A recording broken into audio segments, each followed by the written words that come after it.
अस्सलाम वालेकुम।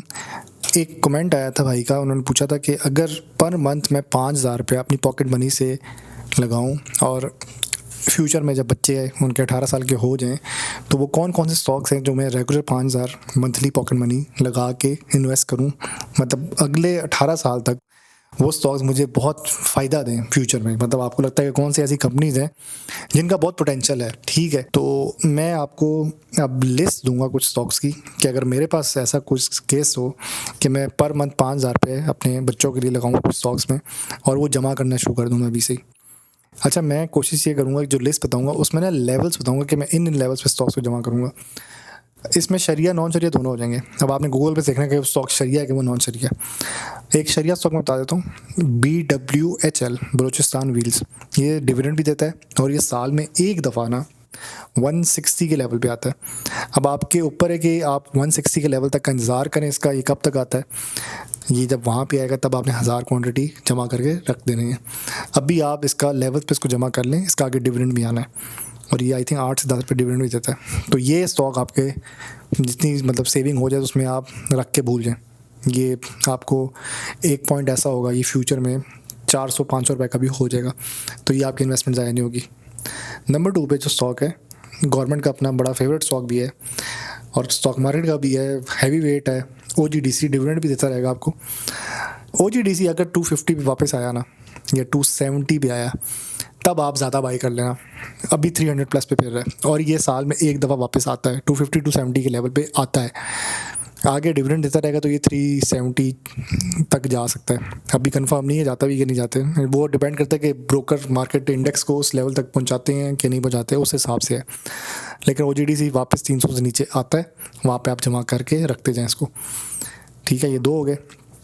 नंबर 3 पे मैंने जो स्टॉक मार्केट शुरू की थी, जो पहला स्टॉक जो मैंने बाई किया था वो एग्रो फर्टिलाइज़र है। ये चलता बहुत स्लो है लेकिन ये डिविडेंड रेगुलर देगा, हर क्वार्टर में डिविडेंड देता है। OGDC भी चारों में देता है, ये भी चारों क्वार्टर डिविडेंड देता है। इसका टेबल 4 से याद कर लो, 4 × 4 16। OGDC का भी यही है, कभी 5 देता है, कभी 7 देता है, कभी 8। उसका ज़रा डिफरेंट टेबल है, ठीक है। वो 30 तक आई थिंक साल में देता है या 26 देता है साल का। ये 12 रुपये देता है। ये चलता स्लो है ये, लेकिन मज़े का इसलिए कि एक पॉइंट था कि इसने गेन बहुत अच्छा दिया था और ये लाजमी नहीं है कि ये स्टॉक कभी नहीं चलेगा। एक स्टोरी इसकी ये भी मशहूर है स्टॉक की, एक ज़माने में एक कंपनी पाकिस्तान में जब खुद कुछ हमले हुए थे ना, तो इसके जो गोरे ओनर से वो छोड़े चले गए थे इसको, तो खाली पाकिस्तानी रह गए जिस कंपनी के ना। अब आप कहेंगे जी स्टोरी कहाँ से ले आए हैं, स्टोरी लेकिन मज़े की सुन लें। उसमें फिर ये हुआ था कि इसके जो एम्प्लॉयज़ थे ना, उन्होंने अपनी बेगमात के ज़ेवरात बेच के ना इस कंपनी को बचा लिया था। ये कंपनी वो कंपनी है जो हमेशा मतलब लॉस से प्रॉफिट की तरफ ही कन्वर्ट हुई है। इस कंपनी में कोई ऐसी बरकत है। तो ये स्टॉक मेरा बहुत फेवरेट है, एग्रो फर्टिलाइज़र।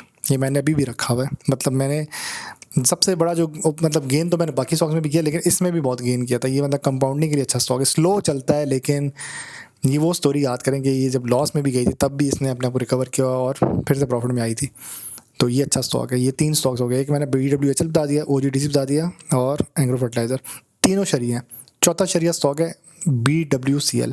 अच्छा, ईफड का मैं रेट वैसे बता देता हूँ, 190 के पास अगर आता है तो बहुत अच्छा रेट है और 178 पे कभी कभी आता है, 187 में भी आता है। अच्छा, अब चौथा स्टॉक है BWCL। ये स्लो है लेकिन ये डिविडेंड देता रहेगा। तो आपने जो अपने बच्चे के 5,000 पॉकेट मनी में डालना है तो उसमें से 500 रुपया इस स्टॉक में भी आप इन्वेस्ट कर सकते हैं। आपको एक क्वांटिटी मिल जाएगी, ठीक है। आपके एक क्वांटिटी से क्या होगा, मैंने ना पैकेट और POL एक क्वांटिटी से भी जमा किया हुआ है। बड़े स्टॉक्स हैं वो, इतना मैंने एक करके जमा किया कि वो हज़ार हो गए दोनों, ठीक है। तो आप बाय कर सकते हैं। वो कहते हैं कतरा कतरा दरिया बनाता है। फिर आप एक पॉइंट पे ऐसे पहुंचते कि वो स्टॉक, वो 1 रुपये का, वो एक क्वांटिटी का स्टॉक भी होता है, उतनी बड़ी जंप मार चुका होता है कि वो आपको 1000 रुपये का प्रॉफिट ही दे देता है। तो BWCL इन फ्यूचर इसका कोई प्रोटोन वाली कहानी भी है, तो ये मोस्ट प्रॉब्ली 600 प्लस भी हो सकता है। अच्छा, इसके बाद अगर कोई स्टॉक आपको पसंद है फार्मा सेक्टर्स में, तो वो ग्लेक्सो की बहुत तारीफ़ सुनी है, बट मुझे ऐसा लगता है कि AGB में भी बहुत पोटेंशियल है। अभी वो 17-18 में आई थी और एक बहुत हाई पहले भी मार चुका है और फिर से उस हाई की तरफ जा सकता है, ठीक है। ग्लेक्सो मैंने बोला, ग्लेक्सो भी बुरा नहीं है और दोनों शरिया हैं, ग्लेक्सो भी शरिया है, AGB भी शरिया है। तो ये अब आपके मेरे ख्याल से 6 स्टॉक शरिया ही हो गए, ठीक है। इसके बाद मेरा फेवरेट 3 स्टॉक POL, 600 से नीचे मिल गया ना अगर, फिर 50,000 या 5 लाख या 50 लाख करके ले लेना, ठीक है। आता है 600 से नीचे, वो महीना भी बता देता हूँ। अक्टूबर नवंबर में आपको वापस नीचे मिलता हुआ नजर आएगा। अगर उधर ना मिला ना, फिर आपको मिलेगा मार्च अप्रैल में, ये आपको वापस 600 से नीचे नजर आएगा। उधर कहीं आता नीचे, मिलने आता सबसे नीचे, फिर ही चलता वापस 600 प्लस हो जाता है। तो ये स्टॉक ट्रक भर के लेना जब 600 से नीचे आ जाए। अभी तो 740 तक जाएगा, फिर वापस टूटेगा। तो ये 6 स्टॉक्स हो गए। इसके बाद जो मुझे पसंद है, अच्छा साजगार मुझे बड़ा पसंद है। साजगार 1500 पे आया ना, ये साल में 2 सालों में एक दफ़ा आता है, वहाँ पे इसका ट्रक भर लेना, फिर ये 2000 प्लस हो जाता है और डिविडेंड भी देता रहेगा आपको। अब ये 3 बड़े स्टॉक्स आ जाते हैं, एक साजगार हो गया, एक एटलस होंडा पसंद है मुझे, तीसरे नंबर पे पैकेट, चौथा मुझे इंडस मोटर भी पसंद है। लेकिन अब मसला ये है कि आप डाल रहे हैं 5000 रुपया, तो इतने महंगे स्टॉक्स आप जब लेंगे तो वो आपको ना उस लेवल पे, मतलब झूला तो मिल जाएगा बट आपके पैसे सारे लग जाएंगे एक स्टॉक पे। तो कोशिश मैं यही करूँगा कि ज़्यादा छोटे स्टॉक्स पे बताऊँगा, ज़्यादा बड़ों पे ना जाओ। इन चारों में से एक सेलेक्ट करना आप, Atlas Honda, Pakistan tobacco, Indus motor या साजगार। मैं अगर आपकी जगह होता ना, मैं पैकेट या साजगार में से एक सेलेक्ट करता। पैकेट क्योंकि चारों क्वार्टर में डिविडेंड देता है, और पैकेट का जो डिविडेंड है आई थिंक ये 150 तक दे देता है साल का। साजगार जो है वो 80 तक देता है, लेकिन साजगार का जो प्राइस स्विंग है ना वो बहुत बड़ा है। प्राइस स्विंग मतलब कि लोगों से हाई पे बहुत बड़ी जंप मारता है, और पैकेट का प्राइस स्विंग थोड़ा छोटा है। वो जंप मारता है ऐसी बात है, लेकिन थोड़ा स्लो चलता है, इसका ये मसला है। तो ये अब आपने बड़ों में से सिलेक्ट करना कौन सा आपको चाहिए।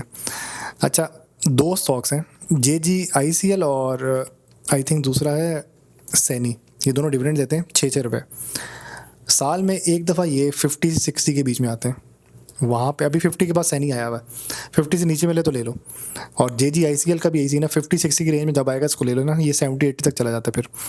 और ये डिविडेंड साल में एक ही दफ़ा ही देते हैं, दोनों देंगे आपको मार्च के महीने में। तो ये डिविडेंड स्टॉक भी हो जाएगा आपका, सेफ हो जाएगा। अच्छा अब मैं आपको दिखाऊंगा कुछ पैनी चुटकुले जिनमें आप ट्रेडिंग भी कर सकते हैं। मतलब आप यहाँ पर सवाल आपका ये था कि लॉन्ग टर्म के हिसाब से खेलना है, लेकिन आपने अपने बच्चे को कभी ट्रेडिंग भी तो सिखानी ना, सारी उम्र रख के भूल तो नहीं आना, कुछ स्टॉक में खेलना भी होता है यार, खरीदो और बेचो। उसके लिए मैं 2 स्टॉक्स कहूँगा, एक सी एनर्जी और एक केलेटेक, इकट्ठे चलते हैं। सी एनर्जी कभी ना कभी 12 रुपये का आपको नज़र आएगा, या 15 का भी हो जाएगा, और के इलेक्ट्रिक भी कभी ना कभी 10 रुपये का भी हो जाएगा।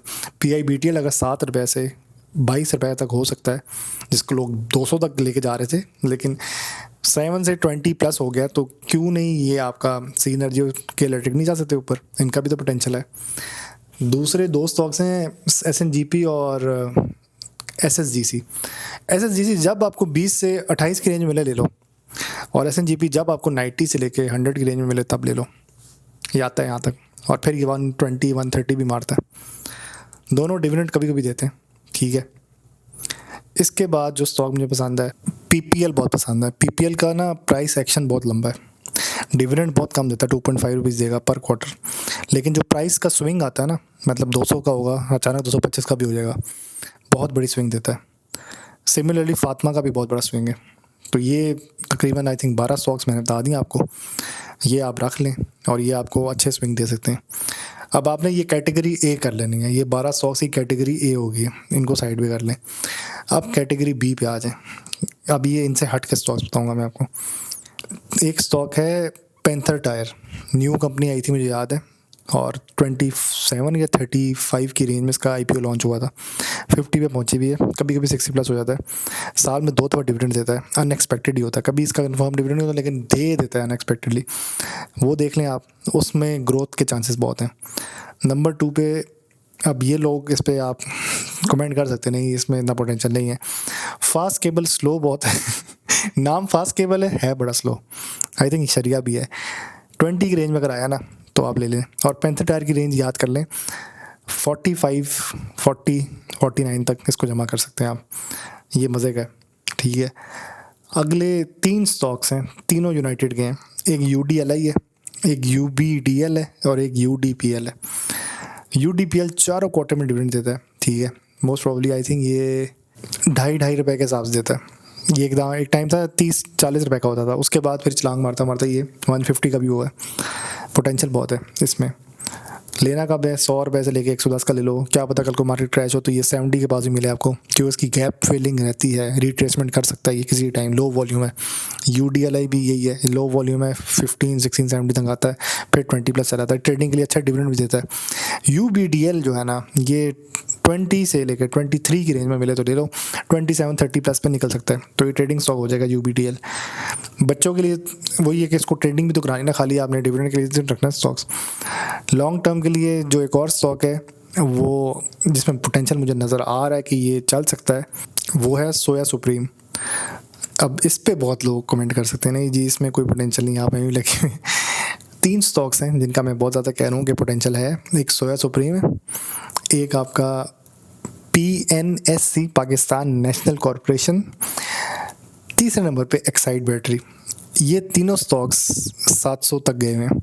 आपका सोया सुप्रीम 1162 का 1162 का हाई मार चुका है, एक्साइड बैटरी 1054 का हाई मार चुका है, PNSC 770 का हाई मार चुका है, 700 का। वो डिस्क्रिप्शन लिखी हुई आ जाएगी, क्योंकि यार मेरा भी थोड़ा सा ना ब्रेन में मिक्स हो जाती चीज़ें, बट ये स्टॉक्स हैं जो छलांगे मारते हैं, इनमें पोटेंशियल है, चल सकते हैं, किसी भी टाइम चल जाएंगे, आप देखते ही रह जाएंगे वही भाग गया भाई, पकड़ा ही नहीं गया। अच्छा, कुछ स्टॉक्स आप ये भी कर सकते हैं जिनमें डायरेक्टर बायबैक चल रहा होता है। LSEVL, इसमें डायरेक्टर बायबैक चलता है, लेकिन अब क्या पता सारी ज़िंदगी नहीं चल सकता ना, हम इसलिए इसको ये नहीं कहते अब भी ले लो, अब ये आगे भी चल सकता है, हर दफ़ा नहीं चल सकता, लेकिन कंपनी प्रूव कर रही है। 4 स्टॉक्स बोलती हैं, LSEVL, SpaceOne, SPSL, SLM, इनमें पोटेंशियल है। SpaceOne अगर जितना नीचे जाता है 500, 100 करके जमा करके रख लो, हर लोअर लॉक पे जमा कर लो। SPSL 17, 16 तक भी आएगा, इसको जमा कर लेना, कभी ना कभी तो आएगा ना। और SLM आपको 20 पे फिर मिलेगा, कभी ना कभी ले लेना, और फिर वो 40 का भी कभी ना कभी जा सकता है, ठीक है। अच्छा, अब एक स्टॉक में बताऊँगा, इसका झूला बहुत बड़ा है, वो सरल है, वो 130 तक जाता है और 70 तक गिरता है, तो बहुत बड़ा स्विंग देता है। ये वो स्टॉक भी कह सकते थे, ये डबल हो सकता था, 70 का था तो डबल करे तो 140 था। तो ये वो स्टॉक्स हैं जो कैटेगरी 2 कर सकते हैं आप। अच्छा, अब अगर आपने अपने बच्चे को ट्रेडिंग करवानी है तो उसके लिए मैं कैटेगरी 3 कर देता हूँ, वो है आपकी TSMF, try star mutual fund. ये नॉन शरीक है, ये 11 तक गिरता है और ये 25 तक जाता है, तो अगर 11 से लेके 15 की रेंज में इसको जमा कर लो, 25 पे सेल कर देना। अच्छा, इसके बाद है FTSM, फर्स्ट ट्रेड वाला मुद्रार भाई मेरे ख्याल से। ये क्या करता है कि गिरता है ये आपका उधर तक 16-18 तक गिरता है और 25 और कभी कभी 40+ का हाई मारता है। इसके बाद FTMM है, ये भी मुदारबा ही है, ये भी 12 से लेके 15 की रेंज तक गिरता है और फिर 18-20 मार जाता है और कभी कभी 22 भी मारता है और अनएक्सपेक्टेड डिविडेंड भी देता है। तो अगर मैं अपने बच्चे के पैसे डालूँ ना तो मैं मुदारबाज में डालूँ, और मैं मतलब अगर मुझे कोई पूछे कि 10 लाख कोई ऐसे सेक्टर बताओ जिसमें रख के भूल जाएं, तो मैं मुदारबाज का नाम लूँगा। मुदारबाज को अपने 52 वीक्स लो के करीब जमा करो और ये किसी ना किसी टाइम चल जाते हैं, ठीक है। जिसमें UCAMP आ गया, UCAMP, अब मैं बोल भी रहा हूँ, नाम लिखा भी आ जाएगा। 4 से 5 की रेंज में जमा करो, कभी ना कभी तो जाएगा ना यार 7-8 पे, तो ये वो स्टॉक्स हो जाते हैं। एक जो मुझे पसंद है वो प्रेमा पसंद है, प्रेमा में पोटेंशियल बहुत है, मतलब ये झूले मारता रहता है। 27-33 की रेंज में जमा करो, 38-42 तक जाता है ये, एक टाइम तो 72+ भी आ भाई है, इस पर सट्टा बहुत हैवी चलता है। कुछ ऐसे स्टॉक्स होंगे जो आप 1 से 2 रुपीज़ की रेंज में जमा कर सकते हैं, वो एक TSBL है और एक PASL है। परवेज सिद्दीकी का स्टॉक है, 2 रुपये के पास फिर रहा होता है, वो ले लें। और एक है आपका TSBL, ट्रस्ट सिक्योरिटी ब्रोकरेज, ये जो है ना इनमें पोटेंशियल होता है, ये अक्सर छलांग लंबी मारते हैं। ये स्प्लिट हुए हुए हैं, लेकिन परवेज सिद्दीकी तो स्प्लिट हुए, लेकिन ट्रस्ट सिक्योरिटी ब्रोकरेज वाला स्प्लिट हुआ हुआ है, ये लंबी जंप मार देते हैं। तीसरा स्टॉक है FCSC, मेरा बहुत फेवरेट स्टॉक है, मैंने इसमें पहले भी बहुत पैसे कमाए हुए हैं, 10,000 लिया था, आई थिंक 20-30 हज़ार प्रॉफिट ले चुका हूँ, 9 रुपये तक जाता है। अब भी ये 3 से 4 रुपये की रेंज में आया तो बहुत आइडियल है बाय करना, 5 के पास भी जमा कर सकते तो 6 तक जाता है, 9 रुपीज़ 9.82 का है हमारा हुआ है। तो ये ट्रेडिंग स्टॉक्स हो जाएंगे आपके कैटेगरी 3, इसमें आप ट्रेडिंग स्टॉक्स ले सकते हैं। अच्छा, कैटेगरी 4 इसमें शायद सबसे ज़्यादा प्रॉफिट हो सकता है। आप लोगों ने कमेंट्स में बताना कैटेगरी 1 पसंद आई थी, कैटेगरी 2, कैटेगरी 3 या कैटेगरी 4। मतलब स्टॉक का रेफरेंस देते ना कि ये वाली कैटेगरीज में हमने चुटकुले बताए थे, कैटेगरी 3 चुटकुले हो जाएगी, category 1 I think long term dividend वाले हो जाएंगे, कैटेगरी 2 ट्रेडिंग वाले हो जाएंगे। अब कैटेगरी 4 है जिसमें प्राइस मूवमेंट बहुत बड़ी हो सकती है। एक यूबीएल है, ये आपका, आप कैटेगरी 4 ऐसा समझ लो कि वो इंडेक्स मूवर स्टॉक्स हो जाएंगे। एक यूबीएल है, जब भी मार्केट क्रैश होती 4000 पॉइंट यूबीएल पकड़ो। एक एफएफसी है, सेम रिपीट, जब मार्केट क्रैश हो एफएफसी पकड़ो। एक लकी है, मार्केट क्रैश एफएफसी लकी माड़ी, माड़ी चौथा। 5वें नंबर पे ओजीडीसी का नाम लेना था लेकिन दिल नहीं कर रहा। 5वें नंबर पे एंग्रो एच है। ये 5 stocks UBL, FFC, Engro H, माड़ी, लकी इंडेक्स मूवर्स हैं। ये कंट्रोल करते हैं इंडेक्स को। मार्केट क्रैश होती जाएगी, इनको जमा कर लो, वो टाइम होगा बाई करने का। पैनिक का टाइम नहीं, पैनिक नहीं करना स्टॉक मार्केट में, अब नहीं करना। अब वक्त चेंज हो गया, बेशक 45,000 मार्केट गिर जाए, 1 लाख पॉइंट गिर जाए मार्केट, 1 लाख इंडेक्स गिर जाए, इंडेक्स मूवर्स को पकड़ लो, 5-5 करके जमा कर लो हर लोअर लॉक पे, लेकिन इनको ना छोड़ना। ये कैटेगरी 4 में इंडेक्स मूवर्स हैं, ये 5 बता दिए। उसके बाद फिर पीएसओ एक आता है 6ठे नंबर पे। पीएसओ में पोटेंशियल है, गिरा हुआ है, अभी भी बहुत गिरा हुआ है। और 7वें नंबर पे फिर आप सीमेंट का स्टॉक एक और है एमएलसीएफ, वो भी अच्छा स्टॉक है। शरिया भी है, इसमें भी बहुत पोटेंशियल है, गेन भी अच्छा देता है। और उसके बाद एक और स्टॉक है एमटीएल, अब ये स्प्लिट हो जाएगा। स्प्लिट के बाद फिर कभी कभार ऐसा होता है कि स्टॉक स्प्लिट का वो पुराना रेट पे जाने की कोशिश करता है, तो वो भी ठीक है, स्टॉक बुरा नहीं है। तो ये कैटेगरी नंबर 4 हो जाएगी, जो high price action stocks, index movers. अगर मेरी बात मतलब आपको नहीं क्लियर समझ आती तो आप एआई को पूछें कि इंडेक्स मूवर्स बताएं, टॉप 10 इंडेक्स मूवर्स कौन कौन से हैं। मैंने आपको भी 5 ऑलरेडी बता दिए, माड़ी, एफएफसी, लकी, ओजीडीसी भी था लेकिन उसको हटा दिया मैंने, एंग्रो एच, पीएसओ और एमएलसीएफ का बताया। इनकी मूवमेंट मार्केट को हिला देती है। ये जो है ना one side of the market, जो मेन मार्केट होती है, इनमें से कोई मतलब अगर मार्केट रेड है तो इनकी तरफ देखा करो, कोई स्टॉक गिरा पड़ा होता है, फातिमा भी आ जाता है इसमें। तो ये बहुत इंपॉर्टेंट स्टॉक्स हैं जो आप अपने बच्चों के लिए जमा कर सकते हैं। इंडेक्स मूवर्स का फ़ायदा ये होता है कि जब मार्केट भागती तो आपका पोर्टफोलियो जो 20,000 को तो 40,000 हुआ होता है, और जब गिरती तो वो आपका 10,000 पे रह जाता है। तो ये आपको हिला देते हैं। कुछ स्टॉक्स कैटेगरी 5 में जा सकते हैं, अगर कहते तो मैं वो भी बता देता। चलें, इररिस्पेक्टिव ऑफ द इंडेक्स चलते हैं। इसमें आ जाता है कोयल, जिसकी बेटा value more than 1, I think 2+ हो जाती है। लो वॉल्यूम स्टॉक्स जो है ना, इररिस्पेक्टिव ऑफ द इंडेक्स चलते हैं, जो आपको रोज़ किसी सट्टे में नज़र आएंगे। रेडको, सैफ, कोयल और टीएसएमएफ, एफईसीएम इररिस्पेक्टिव ऑफ इंडेक्स है। एफआईबीएलएम, ये कैटेगरी 5 समझ ले, इररिस्पेक्टिव ऑफ इंडेक्स। इंडेक्स जिधर मर्जी जाए, खड्डे में गिरे, इनको पता ही नहीं है यार इंडेक्स में क्या चल रहा है। शुगर के स्टॉक एनओएनएस हो गया या 786 हो गया, एफसीआईबीएल हो गया, इररिस्पेक्टिव ऑफ इंडेक्स, हमें नहीं पता इंडेक्स को क्या हो रहा है, हम इंडेक्स को जानते ही नहीं है।